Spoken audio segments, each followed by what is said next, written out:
In the reading corner today, I have enormous pleasure in welcoming Christopher Lloyd. Christopher is the founder and publisher of What on Earth Books. He's a graduate in history from Peterhouse, Cambridge, and a former science correspondent for the Sunday Times. He's also the editor of a new publishing venture in association with Encyclopedia Britannica. It's the Britannica All New Children's Encyclopedia. So today we're going to be talking about this new project and why a print-based encyclopedia seemed like a good idea in the internet age. Welcome, Chris. It's great to have you back because you have been a guest before, but we have something new to talk about today. Thank you, Nikki.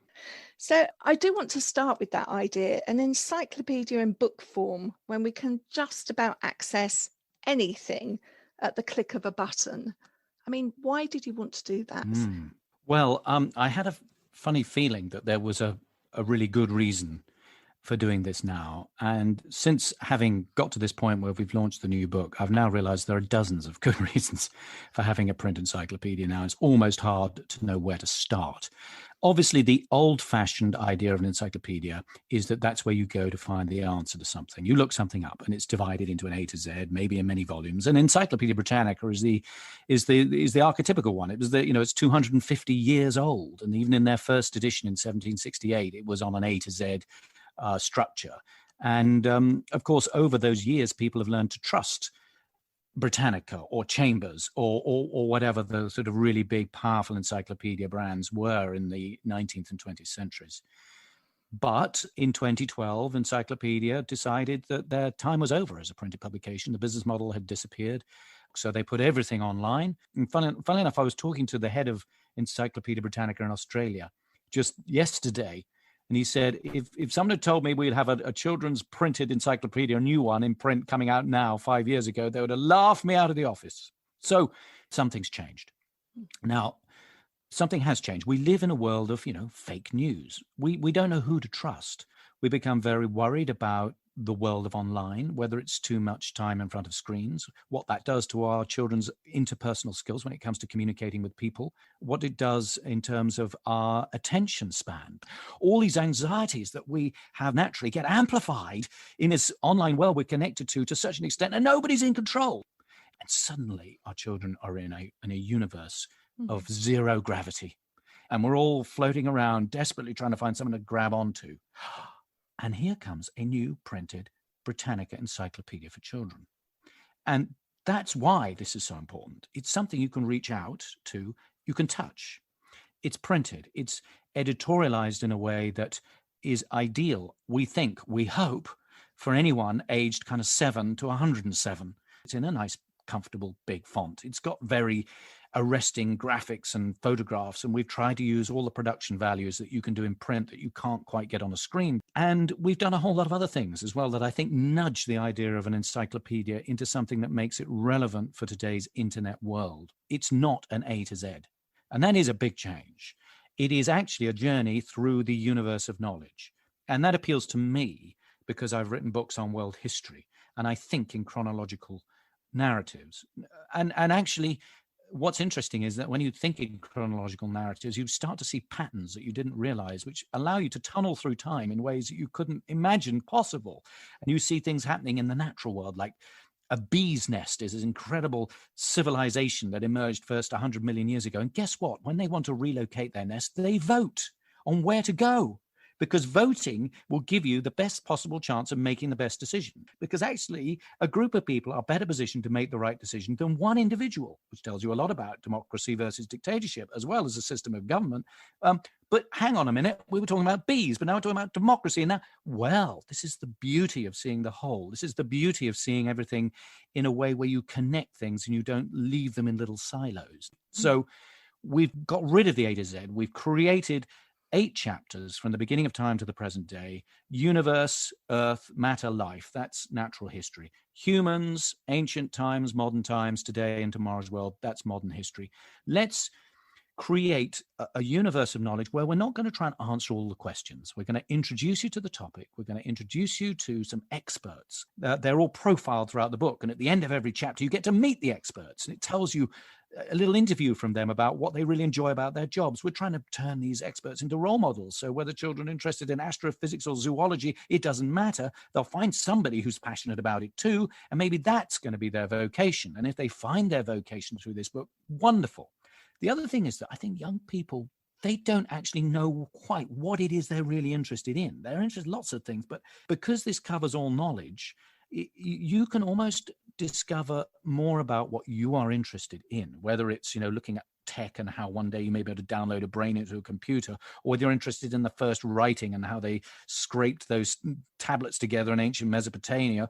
Whatever it naturally might connect together and interest you as an individual, hopefully this will help those connections come to be. And therefore, this is a journey of curiosity. So is this a book that's fit for the 21st century? I really passionately believe it is. And I think it's taken the idea of encyclopedia into a much more energetic, interesting place. And what greater an opportunity is there to do this than with a brand like Britannica, who've been at this business for over 250 years? Yeah, fantastic answer there. Really comprehensive. And I just want to emphasize what you said about it being for all ages, because I read it literally from cover to cover. I didn't think I was going to, but it was almost like I was propelled forward by the storytelling and wanting to know what happened next, which is strange kind of experience with an encyclopedia. And I thought that I might gift it to my nephews after, but I can tell you that I'm not going to. I'm keeping it on my bookshelf because as an adult, it's just as interesting to me. And I know that it's something that I will revisit. So there are lots of other things that I'd like to talk to you about. One is to do with this partnership with Britannica. Is this something that you felt that you needed a partner to work on, or could you have done it by yourself? Seems like a massive undertaking to me. Yes. I mean, we couldn't have created this book on our own because we engaged very fully with the team at Britannica in Chicago, and they were terrific in helping reach the experts that we needed to and fact-checking everything and feeding into the ideas of, what we put in and what we leave out, which sharpen the book. So if we'd done it on our own, we wouldn't have had that benefit. And I don't think we'd have thought as hard about what an encyclopedia, should be today if we hadn't had Britannica, because, we're re-engineering / processing a very special brand that's been around for so long. And I feel very privileged to have had the opportunity and being given the trust of Britannica to do that.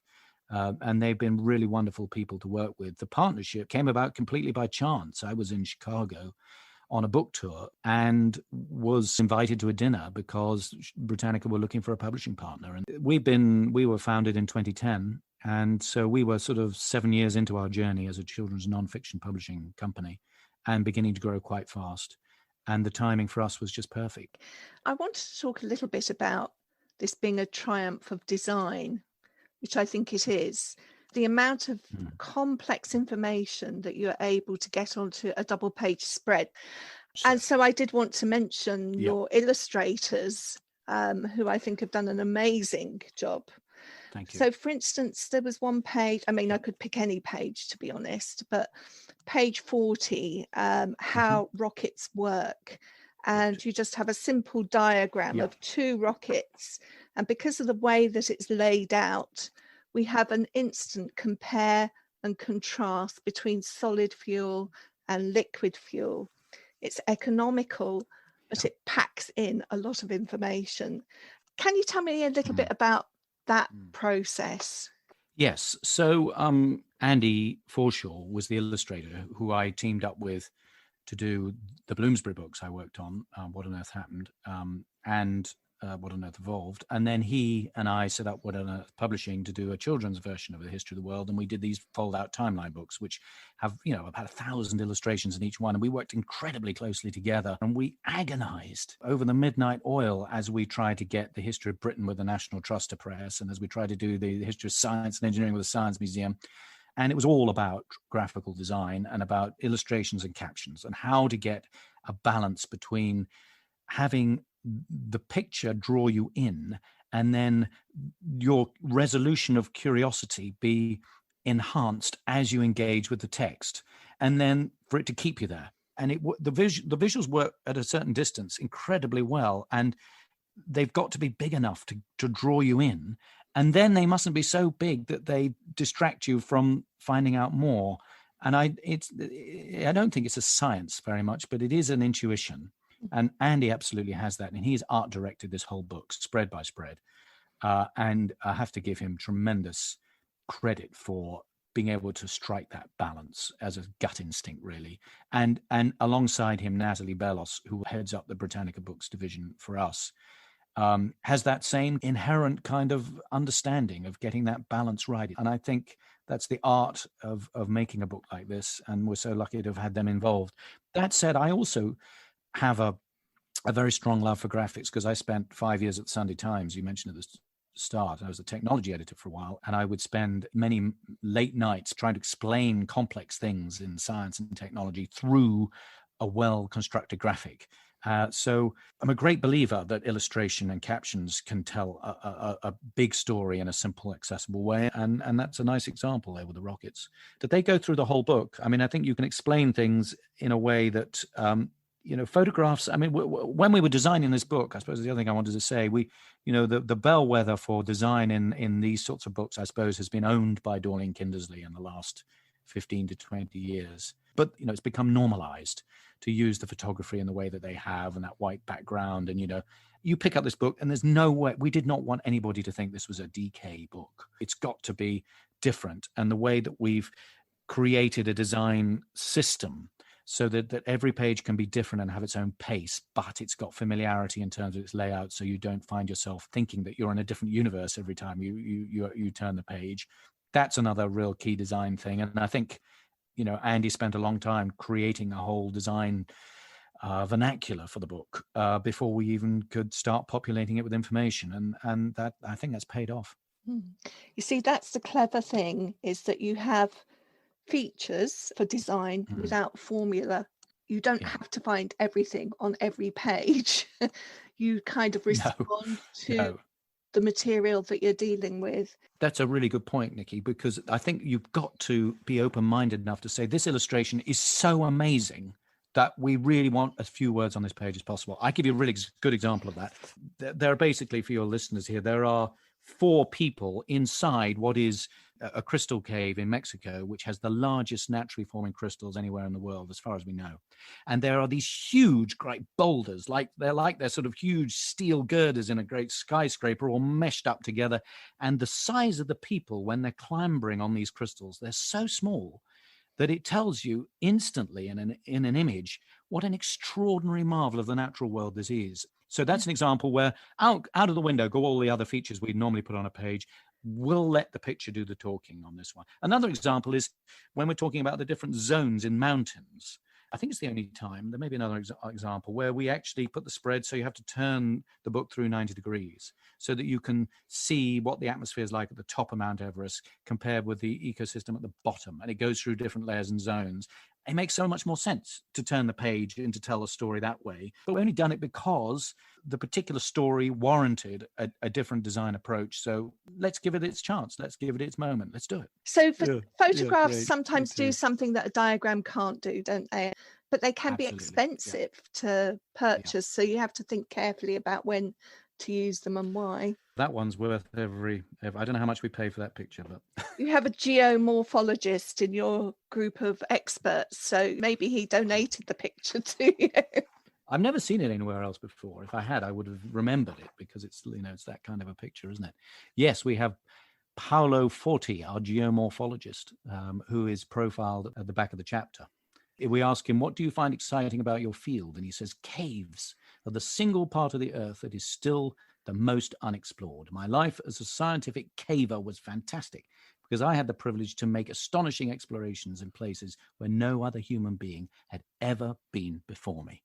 That's the sort of thing I'm hoping children will read and think, I want to discover an unknown cave, and find out things. And you don't have to go into space. You don't have to, there are so many places, even with 8 billion people nearly on the planet Earth, that's still waiting to be explored. And that's grounds for real optimism and is an uplifting thing. And indeed, your astrobiologist, you would think that's to do with life in space.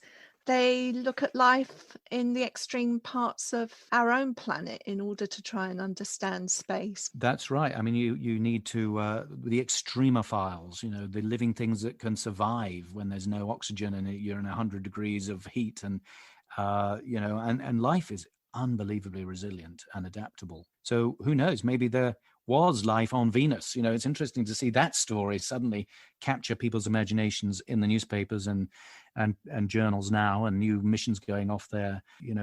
Another great big known unknown. What life is there in the universe? We still haven't proven has been life on other planets, but we're getting closer.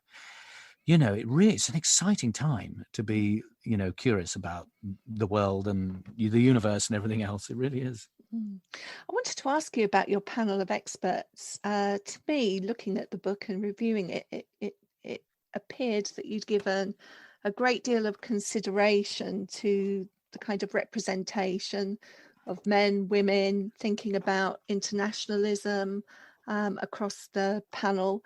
Was that part of your thinking? Very much so. And I think, to be honest, it has to be right at the top of the priority for any credible non-fiction children's publishing house. And in these experts, we've tried to include a much broader representation of the overall universe of human diversity. But I hope that when children and adults leave through this book and they see, people with an African descent, they'll see, women and men, of course, equally alongside each other. I think it's a really important part of this idea of bringing the Britannica brand into the 21st century, because it's all about acknowledging the fact that history hasn't always been written in an inclusive way. And that is now the most exciting challenge of the present and the future. And so I'm hoping this will, is playing a part of that. Also, to make the point that it's not just a number counting exercise, but also the physical sciences, the technology. You have women represented in those areas too.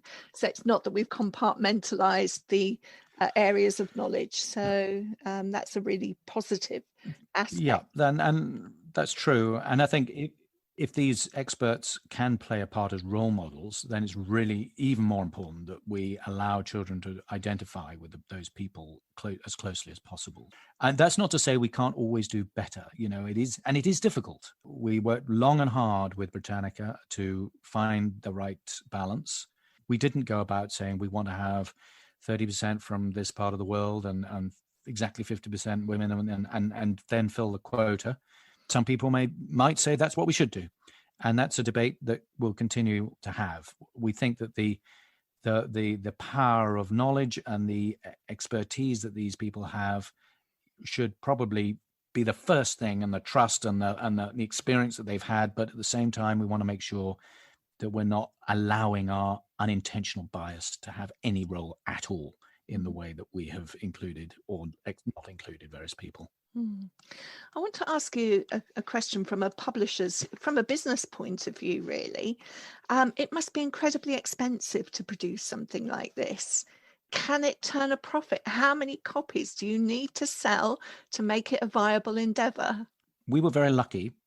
For the last 4 years, I've been invited to go to China on lecture tours, and along the way, I've met lots of people there and formed some great partnerships. And one of them came to fruition about 18 months ago. And when we forged the deal with Britannica, they decided they wanted to purchase the rights to the next 3 or 4 years worth of Britannica books in one go. And I have to say, it's not normal or regular to be able to sell the rights to books that haven't yet been written. But in this case, we were able to do that. And that, of course, gives us the capital we need to be able to create the book without having to take all the risk as a small company. And thanks to that partnership, we've been able to sort of create the resources we need to do this. Thanks to the Britannica partnership, we now have an opportunity to sort of commercialize what we've created in a global way. Having a brand like Britannica does increase the odds, particularly when they haven't been in commercial print publishing for a while, and the brand is so well known. I really feel like we've got an opportunity there to redefine the encyclopedia space. Funny enough, we're just who just signed a partnership with their other company, which is Merriam-Webster. You're probably familiar with Webster's dictionaries, which are very big in the States. So we'll be starting to create a new series of children's dictionary types and thinking again, what's a dictionary mean? And trying to give that a little bit of a nudge here and there, like we are with the encyclopedia. So that's happening at the moment, and that's also incredibly exciting. That's great. We're going to talk briefly about another project that you've got, but before we leave the encyclopedia completely, the one thing that we didn't talk about, which I think is really important, is the physicality of reading. And I do think reading is a bodily thing, and it's a tactile thing. And although it's a big, heavy tome, I can imagine children poring over it, leaning into it. Yeah. There are two things I would just add. One is we had a book dummy made, just a blank dummy of the book when we thought we'd understood the trim size. Nancy, our publisher, picked up and she looked at it and basically threw it in the bin and said, no, it's useless. It's no good at all. Can't be that big. And she chopped the size down. And I thought, why would you do that with something, but she cut the size down because it's more manageable. If it was bigger than it is, it would really, you'd think, live on the coffee table or on a bookshelf. It'd be a trophy book. But just by making that a little bit smaller, it feels like something you can hold to your body, like playing the cello. And I really respect her for that. And the other thing is that, and this is the topic for a whole other podcast, if ever we get the chance, I do personally believe reflected light has a whole different meaning and process and pathway in the brain than emitted light. And because it's a book, children are engaging with this in the way that our ancestors engaged with all information, because they're looking at the reflection of light, the hues, the shadows, and you want to engage with it in a subconscious way, in ways that you don't really do when you're being blasted by this, a backlit screen. And it's an often unspoken difference between print and screen, which I think warrants some consideration, particularly amongst parents and librarians and others who are anxious to keep their children occupied and give them a screen, but actually, hang on a minute, don't ignore, the fact that the same information in a different medium might just be processed and dealt with in a very different way, just because of the way we're wired. Fascinating, really fascinating. I wanted to spend the last few minutes of our time talking about another new project that you have, which is your bedtime stories. Yes. The launch of the imprint, Britannica Books, we thought we'll introduce the imprint with two new books to start with. One is the encyclopedia, but the other one is designed for younger children. And there is a very successful 5-minute bedtime story genre, particularly in the States. And traditionally, this has been fictional stories that parents would spend 5 minutes reading to their children before bedtime. And this is quite a mass market kind of proposition. These books are found in Costco and they're found in Walmart, and they have to be sized at a particular size and they have to be priced at a particular price point. They're a mass market kind of book. And we thought, well, does the Britannica brand have any proximity in that world? And we thought, well, yes, because let's take that idea and let's give it another nudge where we do non-fiction stories, because the real world's more amazing than anything you can make up. Why shouldn't these 5-minute stories be informative? Why couldn't they tell you more about the world you're living in? And given the curiosity that children have, surely this is a place for Britannica to be able to sort of, establish itself and to drive a tent pole on the ground. So this is Britannica's 5-minute, really true stories for bedtime. And it's all about things that happen at night. So when you go to sleep, what's happening in the natural world? What birds are awake and which are asleep? What animals are hibernating and which ones are out hunting, and why? Let's tell their stories. When you're asleep at night, what jobs are people doing? What's going on in the hospital? What's going on in the sewers? What's going on to prepare things? The bakers at 4 a.m. when they're preparing the bread for the next morning, or the newspaper man. When you're asleep at night, what are they doing up in space in the space station? How do they sleep up there? And what do they do if they need a pee in the middle of the night? How do they flush the toilet? And then there are world record breakers, people who've had, from history, Tutankhamun have more than 30 beds. Well, that's amazing, isn't it? And we'll tell the story. Or who had the loudest snore and why? And, and what are the cycles of the moon? And why, by the way, why do we dream? And what are dreams? And, all sorts of things that are to do with bedtime that can be told in a narrative form and illustrated. And we've engaged with a range of illustrators for this book. The design challenge here is incorporating different illustrative styles within the same book. And you would never really know there are 4 illustrators, but there are. And there are 4 authors, actually. So we went with trying to find people who are experts in their various areas and then who had experience of children's storytelling. They all last about 5 minutes each. And there's a whole lot of stuff about how supple the brain is just before we go to sleep, how creative it is, how it's ready to put its experiences and reorder them and process them. You know, before you do an exam, you're always told, revise before you go to bed because you'll wake up in the morning and you'll remember it much better. Well, why not? Let's tell children about amazing, really true things that happen in the world. So when they wake up in the morning, their brain has sort of remembered these things and filed them in the right places because it's been able to do that during that process of sleep. So again, we're hoping non-fiction children's literature in the 5-minute stories for bedtime genre is something we can sort of carry forward into the future. Brilliant. Chris, it's always an education talking to you, and I've really enjoyed our chat today. Congratulations on such an amazing publishing project, which I am sure is going to do incredibly well. Thank you. Thank you very much, Nikki, and thank you for all you're doing to inspire people too. Thanks for listening to In the Reading Corner with Just Imagine. If you have enjoyed this podcast, you can find many more on the podcast section of our website, justimagine.co.uk, plus via iTunes or SoundCloud or your usual podcast provider. Don't forget to pass the pod and recommend this fantastic free resource to your friends and colleagues.